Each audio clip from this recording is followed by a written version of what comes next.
너 자신을 알라. 넌 누구냐? 네, 저는 감목으로 태어났습니다. 그래, 그 자신을 누가 만들었느냐? 저 자신입니다. 그렇다면 너 자신이 보이느냐? 거울에 반사된 저만 보일 뿐입니다. 그 형체는 언젠가는 없어지는지는 알겠느냐? 네, 저 자신의 실상이 없다는 사실을 알아가고 있습니다. 제 나름대로 지금까지 삼합에 대해 최대한 짧은 영상 속에 많은 내용을 담으려고 노력 중입니다. 그러다 보니 기적인 내용에서 형을 도출하는 3차원에서 4차원을 오락가락하는 내용이라고 느껴질 수 있으나 다시 한번 삼합 내용들을 되새기며 보시기를 권해드립니다.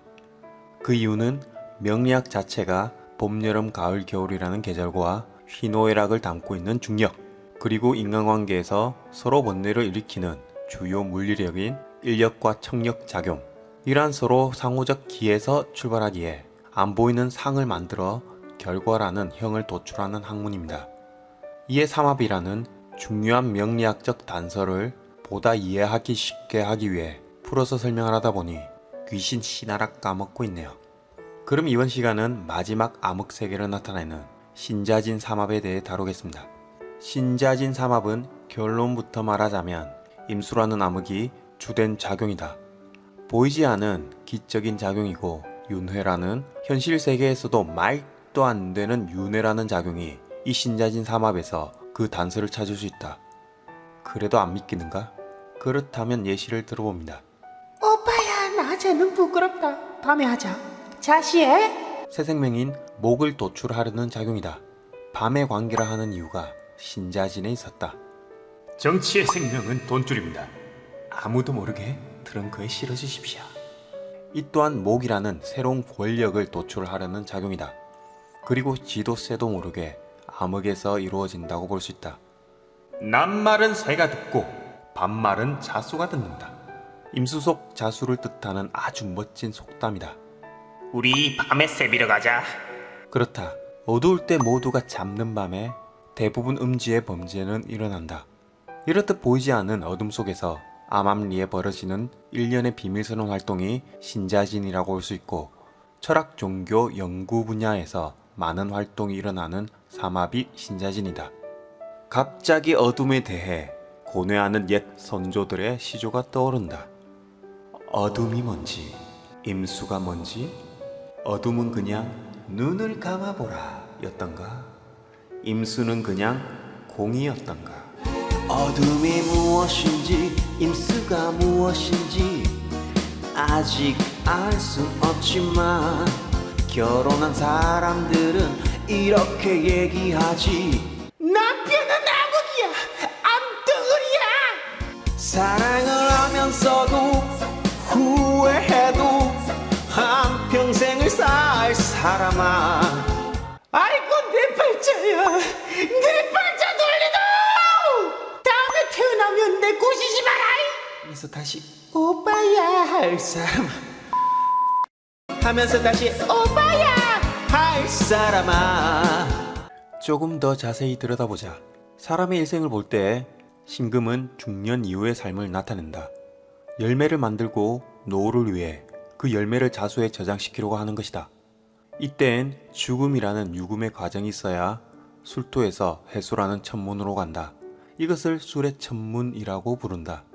현실 세계에서만 갇혀 역학을 배우려는 분들에겐 술의 천문은 쓸데없다고 하겠지만 이는 중요한 단서이자 윤회의 핵심이라고 볼 수 있다.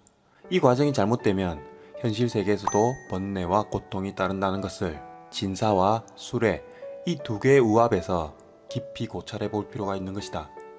업보를 푼다는 진사와 업보의 심판을 받는 수레는 다음에 다루겠습니다. 신금의 반대편에 있는 임목은 새로운 시작점을 나타내지만 신금은 이미 만들어져 있는 환경 및 세상에서 발전된 현재를 발판으로 미래를 만들어 간다는 점에서 차이를 보인다. 인목은 새로운 세상으로 출발하자, 신금은 발전된 세상으로 출발하자. 생지라는 공통점이 있지만 출발점이 다르다. 인목은 세상을 더욱 새롭게 만드는 경향이 있는 글자이고, 신금은 세상을 더욱 편리하고 풍요롭게 하려는 기운이 있다. 지구는 현재 큰 대운인 신금을 빠르게 지나고 있다. 그 다음 대운인 유금에서 빙하기가 온다는 뜻이다.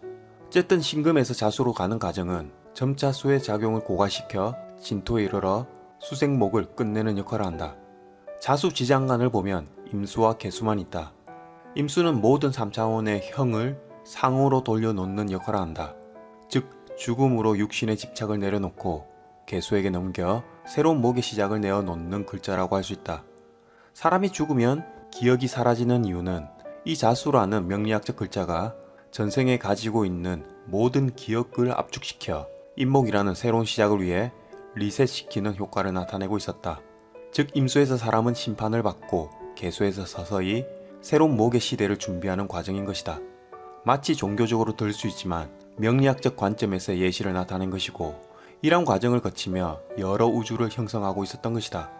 자수를 기점으로 시간이라는 과거, 현재, 미래를 거쳐 진토에서 수기를 완전 없애 저장시키는 것이 신자진의 삼합 운동이다. 이러한 운동 속을 들여다보면 임수의 과정이 있었고 이 임수의 과정은 결국 새로운 목인 형을 얻기 위해 신금에서 상을 만들었던 것이다. 물질보다는 정신적 세계를 추구한다고 고서에서 설명한 부분은 결국 임수의 암흑이라는 흐름 속에서 삼합의 운동성이 일어나기에 현실적으로 드러난 운동이 아닌 감추려 하고 쥐도 새도 모르게 비밀을 만들어내고 그 보이지 않는 부분을 다시 다음 세대에 넘겨주려고 하는 속성이 강하게 일어난다.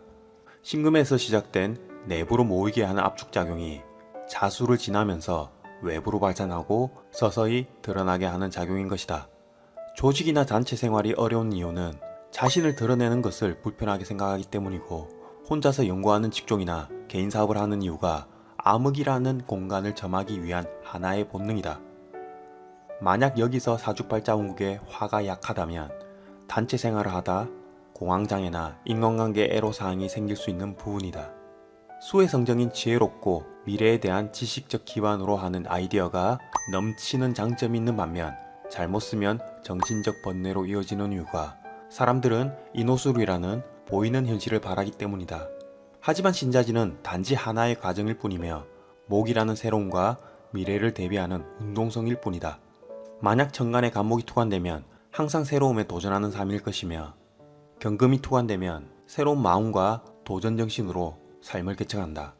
임수가 투관되면 사회에 필요한 지식체계를 갖추며 살아가고 개수가 투관되면 자신이 하고 싶은 지식체계를 만든다. 신자진 삼합이 되면 금생수인 만들어져 있는 환경에서 더욱 발전하는 성향을 가져 수생목인 미래를 대비한 새로움을 창조하려고 하는 것이다. 그리고 이제 나름 중요한 얘기를 해볼까 합니다. 지금까지 삼합에 대해 알아봤습니다. 삼합이란 결국 사람의 생각인 상을 만들고 그 상을 형체로 도출하기 위해 삶을 살아왔고 또한 삶을 살아가고 있습니다. 단편적인 예를 들어볼까요? 아침에 일어나서 오늘의 할 일이라는 상을 만들고 정오에 할 일의 절정을 올려놓은 후 술시가 되면 할 일을 정리하고 잠자리에 듭니다. 이는 병화가 떠있을 때의 일이죠. 그래서 병화가 인호술의 주체가 됩니다. 반대로 오후 신시가 되면 서서히 퇴근 준비를 해 자시가 되면 쉼이라는 절정을 거쳐 진시의 쉼을 마무리하고 삶의 절정을 위해 일을 시작합니다.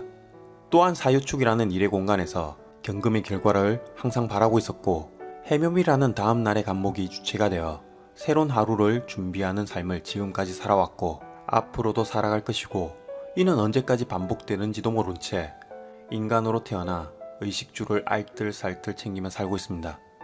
더 크게 예를 들어보면 유년기 때 생각했던 커서 뭐 할지에 상을 만들어 대부분 그때의 꿈과 다르게 형충파해를 겪으며 꿈꿔왔던 직종이 아닌 다른 결과의 형으로 살아가고 있고 이 삼합에서 중간중간 형충파해가 작용하기 때문에 미래가 불투명하다고 생각이 들게 한다는 사실을 알았으면 합니다.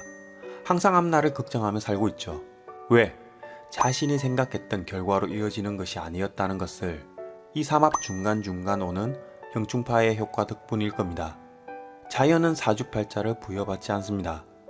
동물 또한 사주팔자를 부여받지 않습니다. 개는 그냥 술토의 물상이며 고양이는 그냥 고양이과 호랑이인 인목의 물상이지 모든 동물은 나름대로의 자연의 한 일부분으로 살아가고 있을 뿐입니다. 사람만이 사주팔자의 기운을 부여받아 자신의 사주팔자 속에서 합형 중파애로 살아가고 있었고, 때로는 일이 잘 풀려 좋다고 백의 논리로 살다가 때로는 일이 안 풀려 나쁘다고 흑의 논리로 살아가는 것이 인간이었습니다.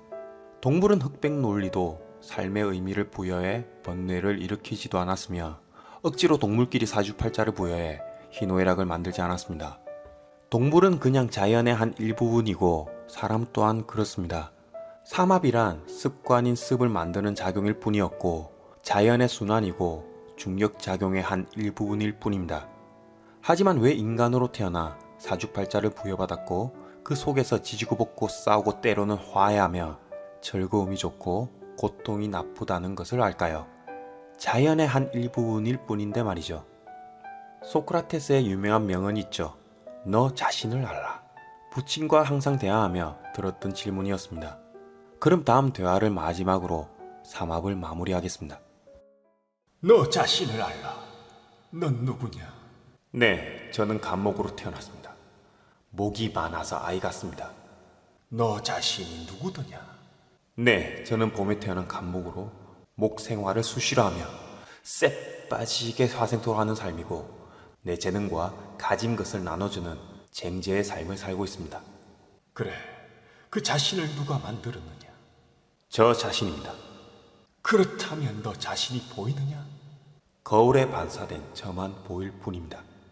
그 형체는 언젠가는 없어지는지는 알겠느냐? 네, 저 자신의 실상이 없다는 사실을 알아가고 있습니다. 그래, 너한테 비춰진 그 거울을 버리고 살다 보면 다른 사람이 자신이라고 느껴질 것이다. 네, 결국 우리는 하나였습니다.